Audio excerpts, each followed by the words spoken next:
on, new episodes of The View when she tries to pull the race card. Yes. And then she's like, America is racist. And then they're like, yeah, they might be racist, but they're not like slave owner racist. like somebody that we... That's so true. Yeah. One thing, and I would have even actually not give her any is she said, well, I guess that's just what they did back then. Yeah. She should have followed that up with saying something along the lines of, and I understand that that's a departure from the way I've talked about this before. Greg Gutfeld didn't just land a punchline, he detonated a truth bomb, and the crowd loved every second of it. Laughter erupted like fireworks, but Gutfeld wasn't just there to entertain. He had a scalpel in hand, ready to carve into what he saw as the heart of hypocrisy. Sunny Hostin, known for her impassioned monologues about ancestral guilt, historical responsibility, and the moral imperative to acknowledge past injustices, suddenly found herself in the hot seat. For years, she had preached about the need for others to confront their lineage and the dark shadows of systemic oppression. But when the spotlight turned toward her own family's involvement in slavery, the moral clarity she once demanded from others vanished. Instead of grappling with her own family's legacy, she coolly called it just a fact of life. Gutfeld seized on the contradiction like a hawk. He used it as a textbook case of how identity politics can crumble when it collides with personal truth. His argument, if your ideals wilt in the face of your own reflection, maybe they were never grounded in principle to begin with. He urged viewers to consider that tackling race and history isn't about scoring rhetorical points. It requires genuine introspection, something he argued Sunny had skillfully avoided. And it is funny. She is so wrapped up in identity, and she had no idea who she was. Well, now we understand why she always makes Whoopi get the coffee. Exactly, because if she is shaming descendants of this, will she continue to do that when she is now one of them? Gutfeld then escalated the critique, calling out the reduction of intricate societal issues to convenient identity-based talking points. In his eyes, this form of advocacy, while emotionally potent, often allows self-appointed moral authorities like Sunny to gloss over glaring inconsistencies. The twist of the knife came when he pointed to Sunny's family legacy, not as a gotcha, but as a lens through which to examine selective outrage.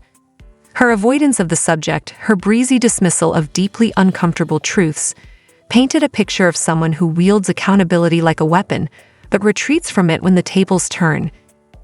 And the internet took that ball and ran with it.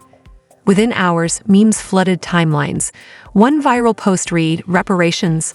I'll just Venmo myself," while TikTok erupted with satirical skits of Sunny hosting The View. Ancestry Edition. It wasn't just mockery, it was a cultural moment. People were no longer simply laughing at a joke. They were questioning the double standards beneath public personas. Gutfeld's critique struck a chord, especially in an era when so much of the discourse is shaped by who gets to claim victimhood and who gets to judge. For many, Sunny's shrug at her own past felt like the mask slipping. In her defense, everyone has ancestors that did unspeakably horrible things. It's just that not everyone's ancestors have records tied to their DNA about it. But I'm more worried for Sunny Hostin's progeny in the future that do a DNA test and find out that they were related to a cast member of The View. And they're like, oh, it all makes so much sense now why I'm so stupid and fat.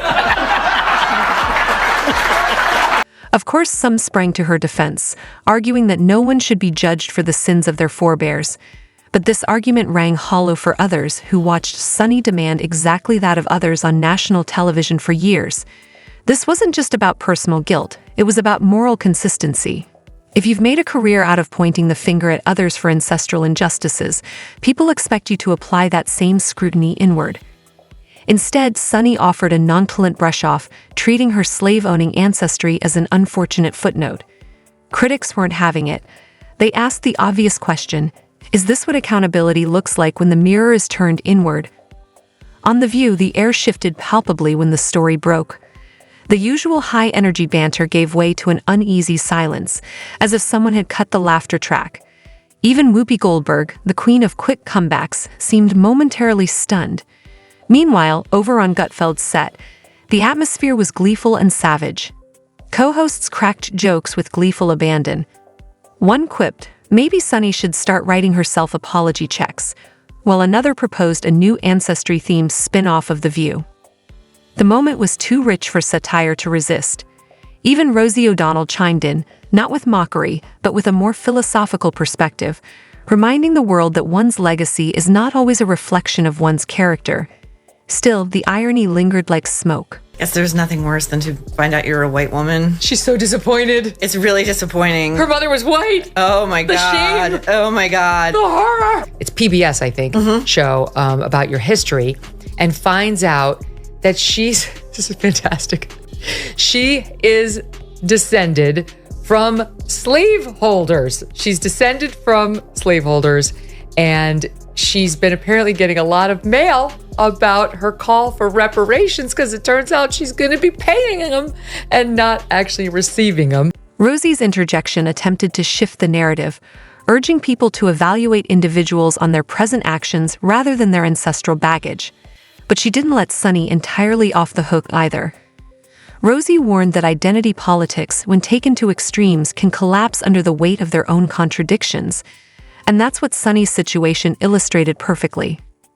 The backlash wasn't just about a personal inconsistency. It exposed a broader tension in the culture at large. The public wasn't merely amused. They were frustrated by what felt like an elite media figure playing by a different set of rules. Sunny had an opportunity to turn the moment into a teachable one, to admit the discomfort, to explore the complexity, and to lead a conversation on how we reckon with the past in a way that doesn't fall into performative righteousness. But she passed on that chance. Instead, she treated it like an uninvited guest at a cocktail party, nod politely, then changed the subject. And that, more than her ancestors' deeds, is what truly ignited the fury. In the end, this wasn't about bloodlines, it was about credibility. If Sunny had embraced the contradiction and wrestled with it openly, she might have earned even more respect. But the evasion only confirmed what her critics already suspected, that her public moralism is a one-way street. Now, with viral commentary, internet jokes, and Gutfeld's relentless needling, her legacy faces a reckoning of its own. Whether she speaks or stays silent, the judgment has already begun. If you average out the View hosts, among the dumbest people on television. Sunny's dumb. Certainly not the brightest person. And what she just said just doesn't make any sense. It's just like so silly to say. It's not a well thought out. It's like if you had an idea for a premise and it was totally baked and half baked and you went on stage with it and it's nothing Just there. go for it. Yeah, there's nothing there. And just when Sunny thought the storm might pass, another thunderclap hit, this time from her own household.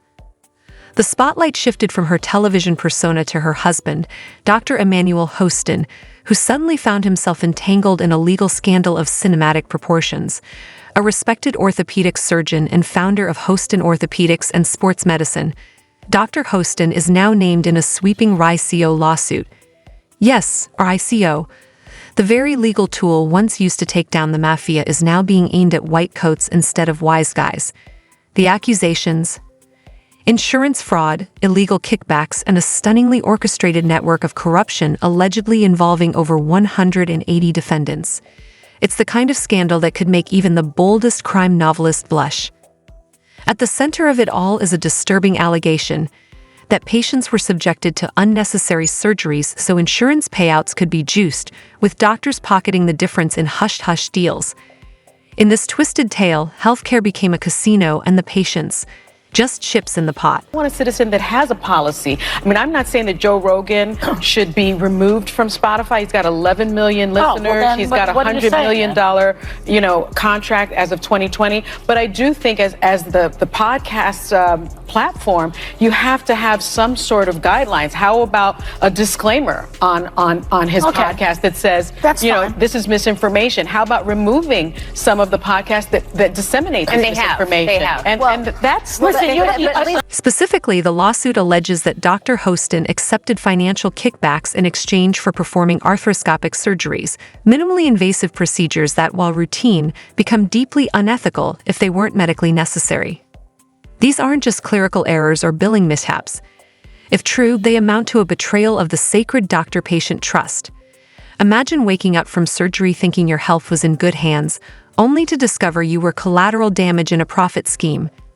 American Transit Insurance Company, the plaintiff, claims it was defrauded out of millions, paying for procedures that were either exaggerated or entirely fictitious. But before you rally behind the insurance giant, remember, they aren't saints either. These companies have long been accused of lowballing claims, stonewalling payments, and manipulating the system for their own gain. So who's scamming who? That's the foggy battlefield we're in. Is this an earnest attempt to root out corruption in the medical field, or a financial sleight of hand from an insurance conglomerate trying to recoup losses? The truth might lie somewhere in the murky middle, but as the case unfolds, the optics are clear. The Hostin household is now a centerpiece in one of the most salacious legal dramas in recent memory.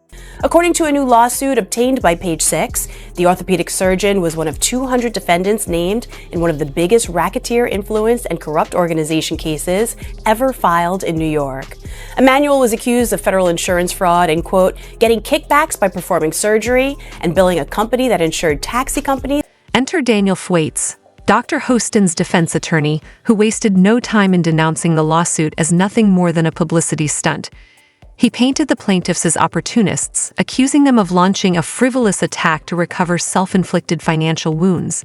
It was legal spin at its finest, textbook deflection meant to recast his client as the real victim. But the spectacle took an even stranger turn when Joe Rogan jumped into the mix. Never one to shy away from controversy, Rogan unleashed a torrent of criticism aimed squarely at Sunny and The View. He called out the hypocrisy, pointing to how Sunny has often cloaked herself in moral righteousness, leaning on her husband's medical credentials to bolster her arguments. But now, with those same credentials under fire, Rogan wondered aloud, how much did Sunny really know? Had she been publicly preaching accountability while privately turning a blind eye? The implication was damning. Rogan's message was simple but lethal. Moral authority, once lost, is nearly impossible to reclaim. And when that moral authority is built on the very institutions now crumbling under scandal, the collapse is spectacular. What started as a family embarrassment has grown into a full-fledged identity crisis. The Hostins are no longer just a media power couple. They're the face of a broader reckoning. And as the courtroom drama heats up, the cultural court of public opinion is already handing down its verdict. Accountability isn't optional, and hypocrisy always comes with a receipt.